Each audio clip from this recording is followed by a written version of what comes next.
जब भी कोई व्यक्ति गौतम बुद्ध के संघ में शामिल होता था तो बुद्ध उसे सबसे पहले शांत रहने के लिए कहते थे। ध्यान की अवस्था में जाने से पहले उस भिक्षु को शांत रहना सिखाया जाता था। आज के दौर में हर तरफ सॉरी शोर है। इसकी वजह से दिमाग में तनाव पैदा होना लाजमी है। ऐसे में अगर आप हर रोज कुछ देर मौन रहने का अभ्यास करते हैं तो इससे आपके तनाव पैदा होने वाले हार्मोन के लेवल में कमी आती है। इससे आपका दिमाग शांत होता है, गुस्सा नियंत्रित रहता है और तनाव बढ़ाने वाले हार्मोन्स का लेवल घटता है।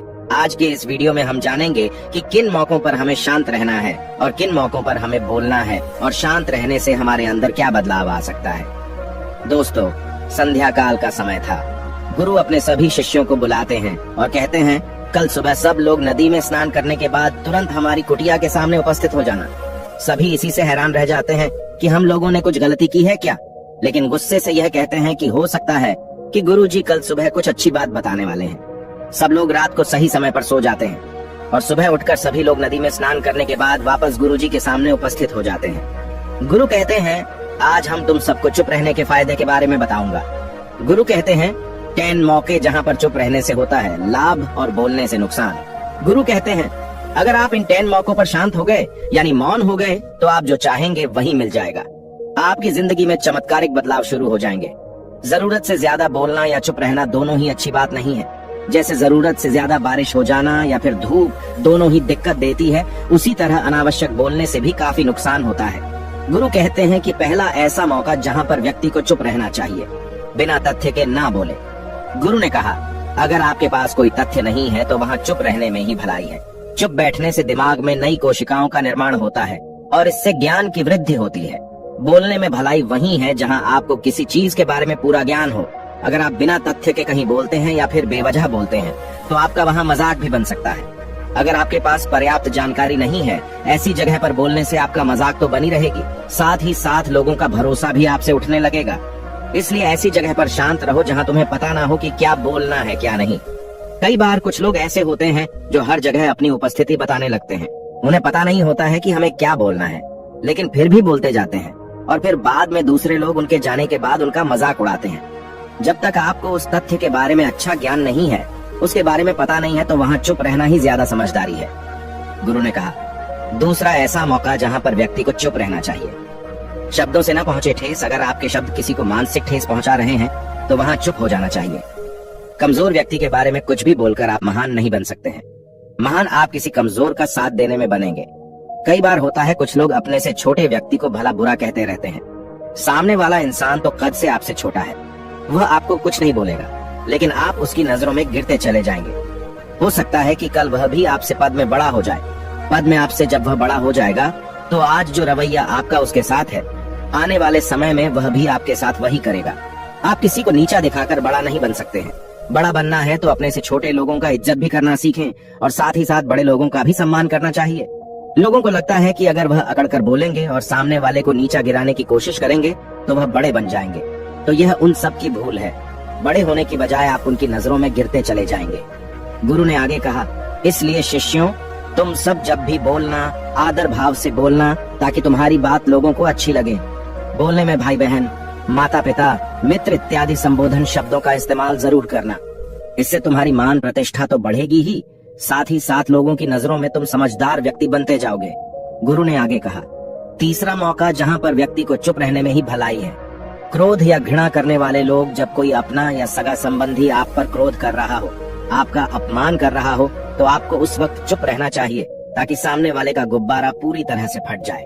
आप यदि सही हैं तो उसे कतई माफीनामा गए और चुप रहकर ही सही समय का इंतजार करें। वह खुद आपसे माफी मांग लेगा जब उसे अपनी गलती का एहसास हो जाएगा। गुरु आगे कहते हैं कि अगर आपका कोई सगा संबंधी आप पर क्रोध कर रहा हो और आप उस समय शांत हैं, तो यह आदर सम्मान देने की निशानी होती है। इससे न कोई छोटा होता है और न ही बड़ा। अगर आपको क्रोध आ रहा है तो आप या तो वहाँ से किसी का अनादर किए बिना चले जाएं या फिर चुप रहें। क्रोध करने से आपके रिश्ते खराब होंगे।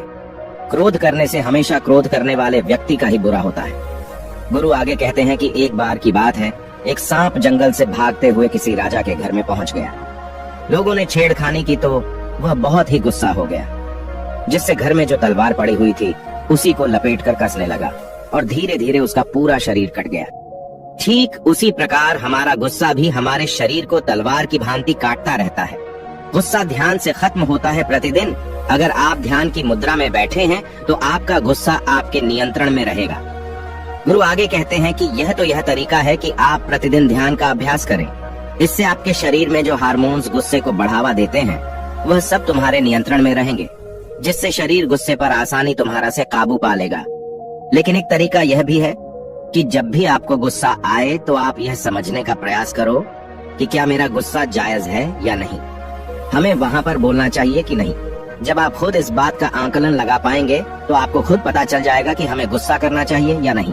फिर भी आपको गुस्सा आ रहा है तो आप वहां से हटने का प्रयास करें, वहां से दूर चले जाएं।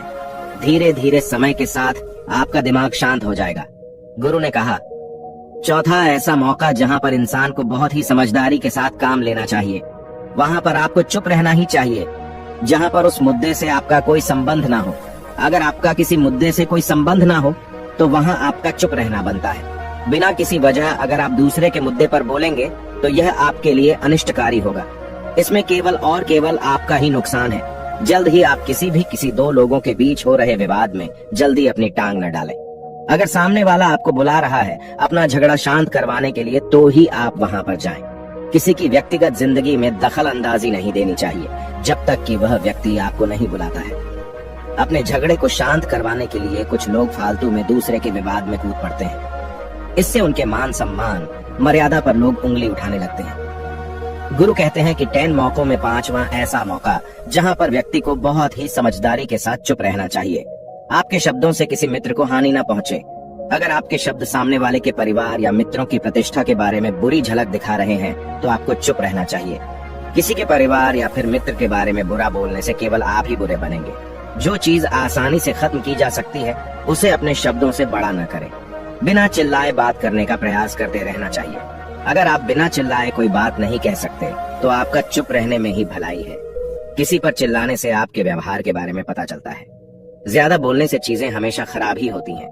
कई बार कुछ रिश्ते ज्यादा तेज बोलने की वजह से टूट जाते हैं। इसलिए अपनी आवाज में मीठापन लाएं।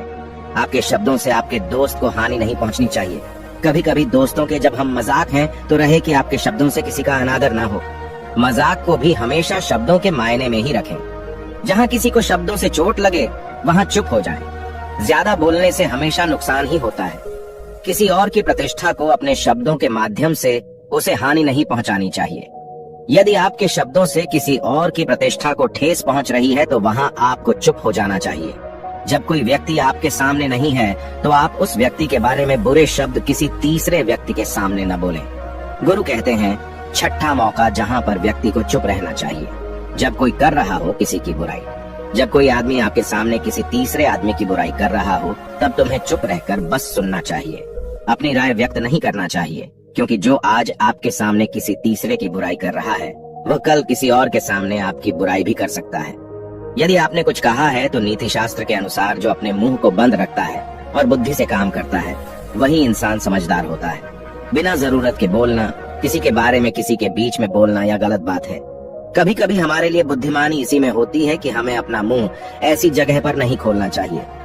गुरु आगे कहते हैं कि 10 मौकों में 7वां ऐसा मौका जहां पर व्यक्ति को चुप रहना चाहिए जब कोई नहीं समझे आपकी भावना। यदि आपको लग रहा है कि कोई व्यक्ति आपकी भावना, दुख या परेशानी को शब्दों में नहीं समझ रहा है, यदि आपको लग रहा है कि सामने वाला व्यक्ति आपकी भावना या दुख को या आपकी जो परेशानी है उसको वह समझ नहीं पा रहा है या समझने का प्रयास ही नहीं कर रहा है या वह आपको ध्यान से सुन ही नहीं पा रहा है, तो ऐसे व्यक्ति के सामने आप चुप ही रहें, क्योंकि ऐसे लोगों को आपकी भावना या दुख से कोई मतलब नहीं होता है। ऐसे लोगों को अपना राज बताकर आप पछताएंगे ही बाद में। इसलिए हर किसी को अपने मन की बात नहीं बतानी चाहिए।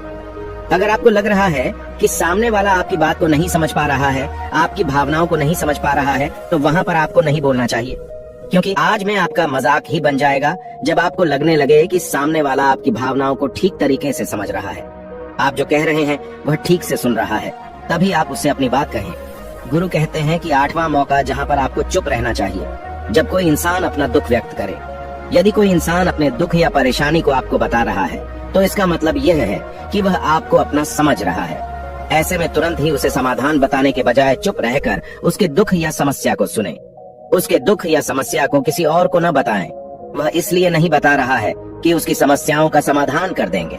बल्कि वह इसलिए भी बता रहा है कि सामने वाला उसकी बात को समझ रहा है। कई बार बताने से दुख कम हो जाते हैं। आपको अपना दुख इसलिए बता रहा होगा कि उसे लग रहा है कि आप उसकी बात को समझ रहे हैं। दुख बांटने से कम हो जाता है। इसलिए जब कोई व्यक्ति अपना दुख आपसे व्यक्त करे तो आप चुप मारकर उसकी बात को बहुत ही ध्यान से सुनें, ताकि उसके दुख कम हो जाएं। उसके मन का बोझ हल्का हो जाए, क्योंकि उसके मन में जो भी बातें थी वह आपको सब बता दिया। गुरु आगे कहते हैं कि 10 जगहों में 9 ही ऐसी जगह जहाँ पर आपको चुप रहना चाहिए। जहाँ पर दुष्ट प्रकृति के लोग रह रहे हों और गाली गलौज कर रहे हों तो आप वहाँ पर मत जाइए। ऐसी जगहों से आप चुपचाप निकल जाएं, अर्थात अपनी प्रतिक्रिया दिए बिना आप वहाँ से चले जाएं, क्योंकि जिसकी जुबान खराब होती है, जो दुष्ट प्रकृति के लोग होते हैं, उनको आप ऐसे समय में नहीं समझा सकते हैं। जब उनका दिमाग पूरी तरह से शांत हो जाए तभी वह आपकी बात सुनेंगे। इसलिए जहाँ पर दुष्ट प्रकृति के लोगों आपकी बात को न मानते हों और न ही सुनते हों तो आपको वहाँ पर नहीं बोलना चाहिए। गुरु कहते हैं कि 10 माह ऐसा मौका जहाँ पर आपको शांत हो जाना चाहिए। अपनी सफलता का राज हर किसी को न बताएं। कई बार होता है कि कुछ लोग जो सफलता को बहुत ही जल्दी अर्जित कर लेते हैं, वे हर जगह अपनी सफलता का ढिंढोरा पीटने लगते हैं। ऐसे में क्या होता है कि कई लोग आपकी सफलता से खुश नहीं होते हैं। अगर आप अपनी सफलता का जबरदस्ती लोगों में ढिंढोरा पिटवा रहे हैं तो लोगों की नकारात्मक ऊर्जा आपको प्रभावित कर सकती है। जब आप सफल होंगे तो सबको पता चल जाएगा कि आप सफल हो गए हैं। ढिंढोरा पीटने से नुकसान आपका ही होगा। इतना कहकर गुरु ने कहा, शिष्यों, आज के लिए बस इतना ही। अगर तुम सब मेरी इन 10 बातों को अपने जीवन में अपना लेते हो तो तुम सब काफी हद तक परेशानियों से बचे रहोगे। यहाँ से जाने के बाद मेरी यह बातें आपके जीवन किसी वरदान से कम साबित नहीं होंगी। दोस्तों, मुझे उम्मीद है इस वीडियो से आपको बहुत कुछ सीखने को मिला होगा। अगर आप नए हो तो हमसे जुड़ने के लिए इस चैनल को सब्सक्राइब करना मत भूलिएगा।